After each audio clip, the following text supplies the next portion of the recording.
बंद दुकानातून येत होता आवाज. लोकांनी कान टवकारले. शटर उघडताच आत वृद्ध व्यक्ती तरुणी सोबत. दोघांना वयाचं काही भान नाही. बिनधास्त असं दृश्य पाहून लोकही हादरले. विश्वास बसेना. डोक्यात एकच प्रश्न, आत चाललं काय होतं? गावभर खडबड उडाली. शहराच्या चौकात एक जुना किराणा दुकान. गेल्या काही वर्षांपासून शटर जास्तीत जास्त खालीच. लोक म्हणायचे दुकान तर बंद आहे. मालक म्हातारा झाला, आता चालत नाही. पण काहीतरी वेगळं सुरू होतं. काही दिवसांपासून शेजारील दुकानदारांना आवाज येत होता. पुटपुट, मोकळा हशा, कधी खुर्ची सरकवण्याचा आवाज. लोकांचे संशय वाढू लागले. एक तरुणी दररोज त्या दुकानाकडे डोळा टाकायची. काही जण म्हणाले, हीच तर रात्री तिथे जाते. कुणाची खात्री पण नव्हतीच. अफवा मात्र पेटल्या. एका दुपारी शेजारील दुकानदार माल घेऊन आला आणि ऐकू आला हलका आवाज. तो घाबरला. चोर तर नाही. त्याने 2-3 लोकांना बोलावलं. सगळे सावधपणे पुढे सरकले.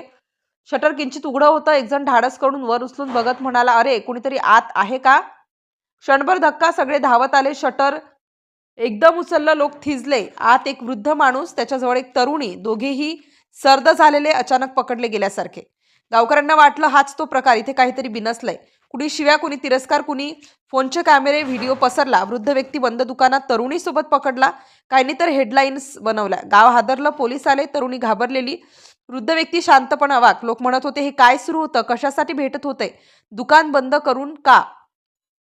वातावरणात जळजळीत आरोप होते.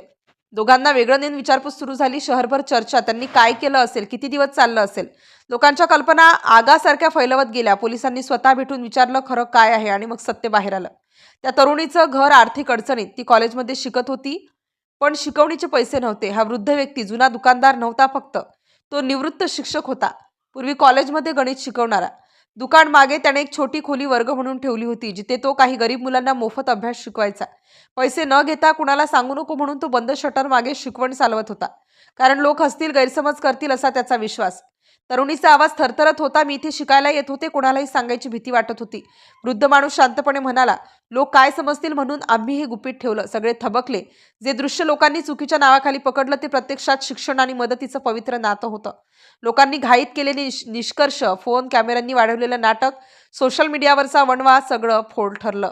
शेवटी तोंडातले शब्द अडकले. नजरा खाली. ज्यांनी आरोप केले तेच दोषी ठरले, चुकीच्या नजरेचे. शहरात एकच आवाज पसरला, जसं दिसतं तसं नसतंच.